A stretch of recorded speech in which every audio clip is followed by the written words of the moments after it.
Here we go. We are going to take a trip, come see our mother, and I am very much looking forward to time with Mom. So here we are. We're going to go get us a bite to eat, and we're at the Hi there. I'm ready now.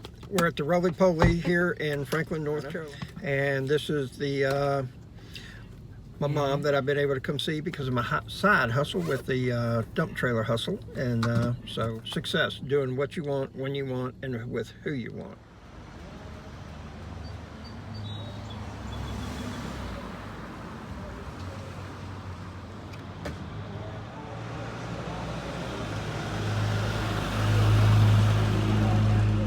May we work as unto the Lord. May we understand.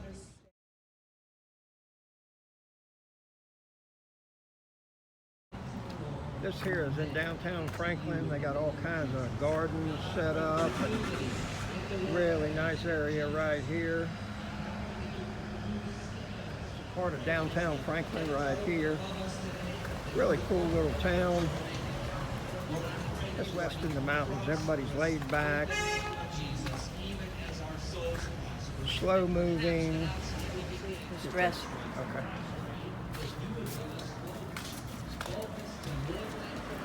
Oh, look at the little baby right there. Look at the little baby. Yeah. That's a good little dog. He is. He is.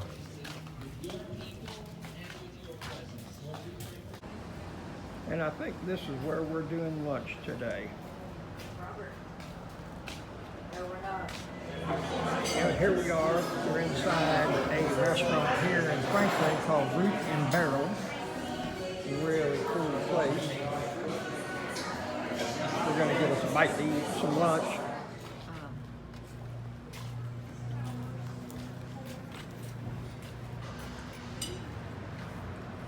What were you saying?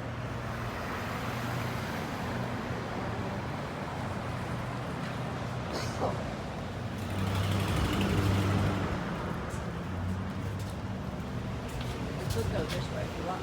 Pretty cool little town right here. Pretty cool outdoor hiking type of store right here.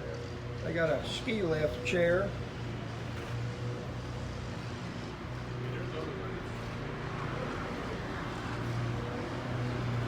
Oh, and there's a mom right there. That's right.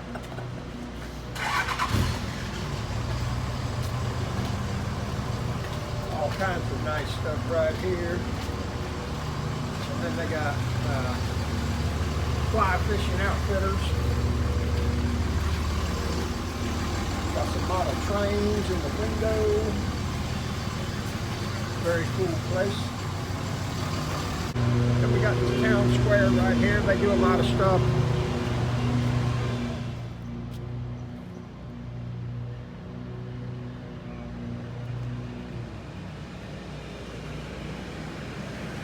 I don't know who that is.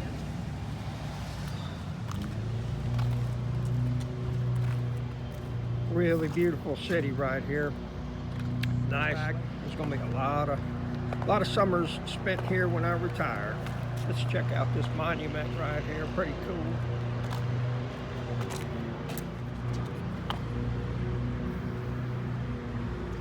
So we've been having a pretty good day so far. We're just taking it easy. Probably gonna go back, get some coffee, maybe even take a nap. Mom's got a kitchen remodel going on. She wants me to go to the place and so she can select a light, which is really code for, I'm gonna make the decision, but I want you to go with me. So we're gonna go ahead and do that and see what she has to say.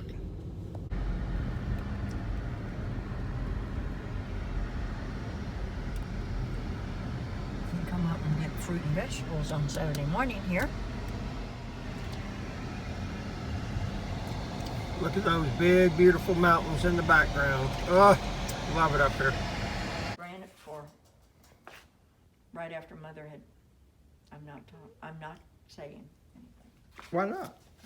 I hate these things. Why do you hate those? I just. I could spend $1 million in this place real quick. Like immediately. Like White tub, black under. let me back the truck up and you all fill it up completely. This is definitely my kind of store. I could spend some scratch in here, no doubt. So can she. Stuff like that in Now But that is a very cool light. Atlanta trademark. I think that'd be cool in your bathroom. I think of, You didn't spend any money. What were you saying, Mom? I said, you remember when I was doing my kitchen in Pensacola? Yep. $50,000 later. All right, I think we're actually going to go to the house. We're going to get us a cup of coffee, kind of reevaluate, come up with a new game plan for the second half of the day, and do something fun. She tried to get me to go to another place. It's real hard to figure out why we got a lumber shortage and prices are going up. But man, this lumber yard right here, they are slam packed.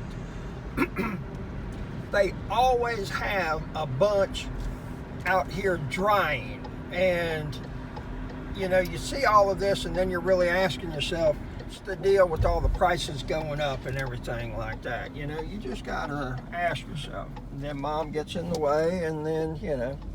So here we are eating pistachios on the front porch, got Mom here, and I am having to do some deep digging with myself out emotionally what it is that I have to reprogram to take my life and my finances to the next level, because I seem like I'm just treading water and not really getting anywhere too fast.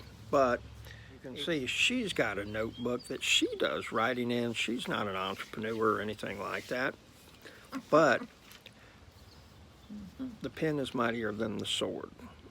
And so while I'm up here in the mountains, I'm gonna do some writing myself.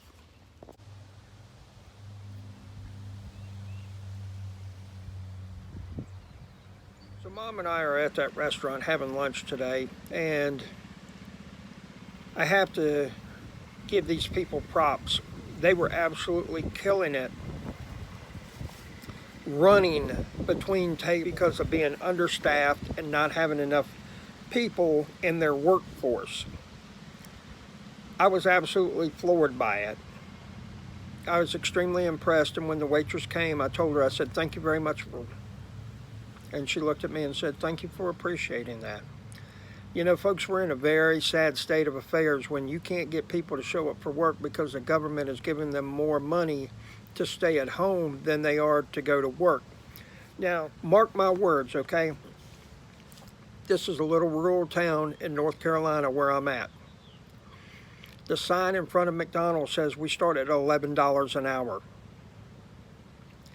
Last year, I was looking to hire people at $11 an hour for my construction as an apprentice. Today, I made an offer to somebody for $15 an hour to start. And do you actually think that my prices are going to stay the same when I have to pay more? No.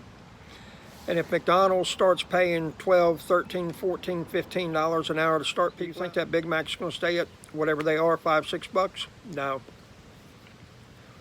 It's a very, very scary situation where we're at. And if you don't think that this is detrimental and you somehow have this belief that these places need to pay what they call a living wage, okay? Anything less than management at, we'll say McDonald's, was not intended to be a career for somebody to stay there for the rest of their life, okay? Now in Pensacola, you can go to McDonald's and you can actually have a life and live on your own, okay? And what I mean by that is that you might have to rent a room, okay? Or you'll rent a mobile home or an efficiency apartment, but you could actually do it. It's gonna be rough. There ain't gonna be no steak dinners, no massages, no pedicures, flat tire on the car. I'm sorry, you're screwed, okay? But it is possible, all right? Those jobs were never intended for somebody to do that for a living, but some reason, somehow, people have this perception that they are supposed to make it to where somebody can go to work at a fast food place and should be able to stay there till they're 60, 70 years old. Personally, I got a problem with that. And the problem is that unless you go into management and you bring more value to the company, you're not supposed to get paid more. It's the same as a guy that I talked to about apprenticing. you know, he asked, is there a possibility to get more money? I said, absolutely, but you have to bring more to the table. We have what we call billable hours, okay? I figure out what it is that you can do in a certain amount of time, and then I have to make money off of that, okay? And not all that money goes into my pocket.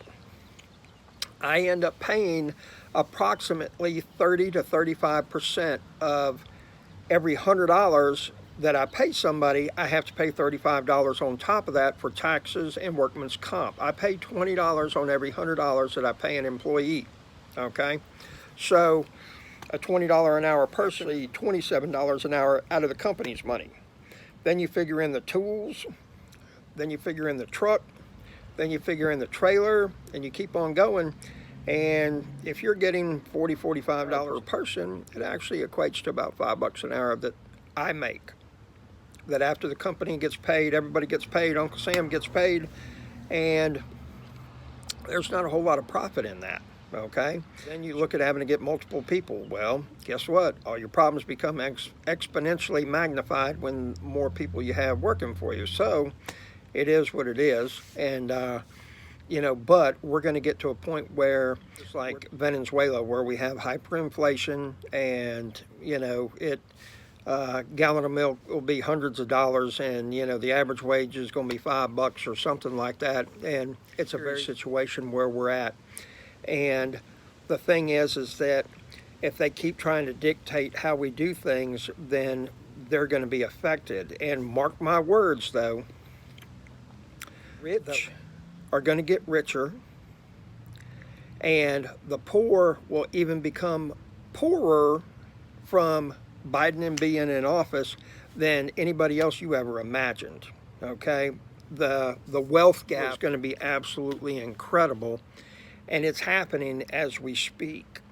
You know, this 1031 exchange that occurred, what's going to end up happening is that these big hedge fund managers that have started buying up apartment complexes, trailer parks, and things like that, they're no longer going to be able to do that because they don't get the tax breaks. So what they're going to do is they're going to come into towns and they're going to buy up huge amounts of single-family homes.